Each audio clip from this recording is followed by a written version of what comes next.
कामचोर देवरानी। एक बार की बात है, सुषमा अपने पूरे परिवार के साथ खुशी खुशी मोहन नगर में रहती थी।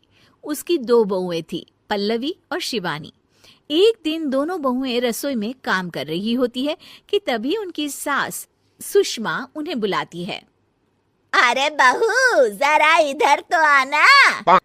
शिवानी, जरा जाकर देखना सासू माँ क्या कह रही हैं। दीदी आप ही देख लो ना जाकर, आपको भी तो सुनाई दे रहा है। अरे मैं आटा गूंद रही हूँ ना, तुम चली जाओ। हाँ तो मैं भी तो सब्जी काट रही हूँ ना दीदी। अरे बहू जल्दी आओ। ओह, ये तो जाएगी नहीं, मैं ही जाकर देखती हूँ कि क्या करना है। पल्लवी सुषमा के कमरे में जाती है।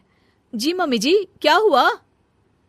शाम को घर पर कुछ मेहमान आने वाले हैं, तो तुम अच्छा सा खाना बना लेना बहू।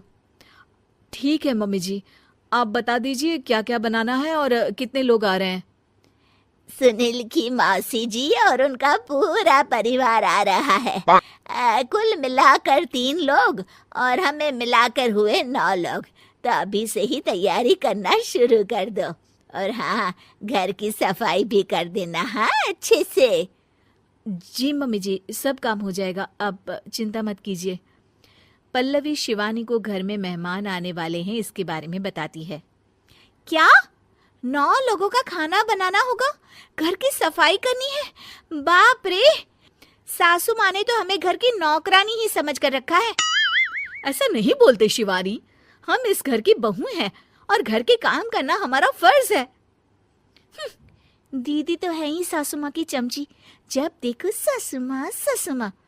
मैं तो इतना सारा काम नहीं करने वाली। शिवानी कपड़े लेकर गमला साफ कर रही होती है और चक्कर आने का नाटक करने लगती है। मेरा सर चकरा रहा है। तभी वहां पल्लवी और सासू माँ जाते हैं। अरे बहू, क्या हो गया तुम्हें? मम्मी जी, बहुत तेज सर में दर्द हो रहा है। तुम एक काम करो शिवानी, आराम कर लो। नहीं नहीं दीदी, घर में मेहमान आने वाले हैं, मुझे आपकी मदद करनी चाहिए। अरे कोई बात नहीं शिवानी, तुम आराम कर लो, मैं सब काम कर लूंगी। ठीक है दीदी, अगर आप इतना कह रही हैं तो आराम कर लेती हूँ। शिवानी आराम से अपने कमरे में मैगजीन पढ़ रही होती है। इसे कहते हैं आराम की जिंदगी। इतना सारा काम। चलो, सारा काम खत्म हो गया, शिवानी को देख आती हूँ। शिवानी अपने कमरे में ईयरफोन में गाने सुनते सुनते सो जाती है और उसके साइड में मैगजीन भी रखी होती है। पल्लवी वहां आ जाती है और वो सब देखती है। ओहो, तो मतलब सब काम चोरी का बहाना था। अभी बताती हूँ इसको।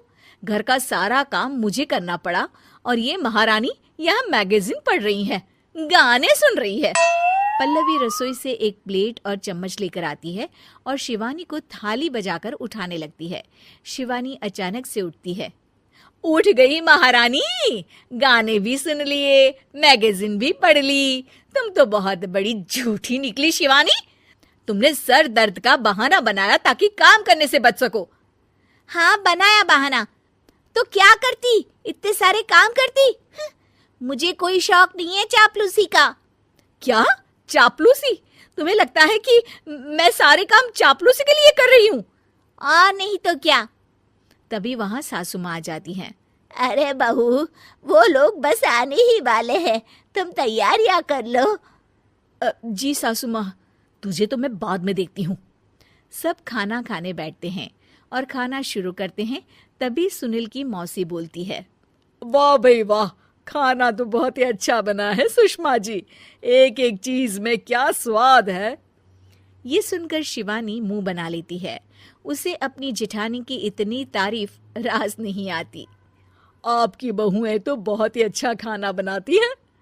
हाँ, बनाती तो दोनों ही अच्छा है, पर आज ना ये सारा खाना बड़ी बहू ने बनाया है। छोटी बहू की तबीयत ठीक नहीं थी, सो इसलिए। मानना पड़ेगा सुषमा जी, आपकी बड़ी बहू तो बहुत ही गुणवान है। पल्लवी की तारीफ सुनकर शिवानी को जलन होती है। पल्लवी ये सुनकर खुश हो जाती है और शिवानी की तरफ देखकर उसे चिढ़ाती है। कुछ देर बाद मेहमानों के जाने का वक्त हो जाता है। मौसी जी सबके लिए उपहार लाई होती है। वो सबको शगुन के पैसे देती हैं और अंत में पल्लवी के पास आती है। तुम्हारे लिए शगुन का लिफाफा तो है ही, पर बहू तुम्हें एक और उपहार भी मिलेगा इतना अच्छा खाना बनाने के लिए। मौसी अपने सोने के कंगन निकालकर पल्लवी को पहना देती है। ये लो, ये मेरे मनपसंद कंगन है, अब से ये तुम्हारे हुए। धन्यवाद मौसी जी। ये देखकर शिवानी तो पूरी तरह से जल जाती है और गुस्से से रसोई में चली जाती है। तभी वहां पल्लवी आ जाती है और उसे अपने कंगन दिखाने लगती है। देवरानी जी, अब आपका सर दर्द ठीक तो है ना?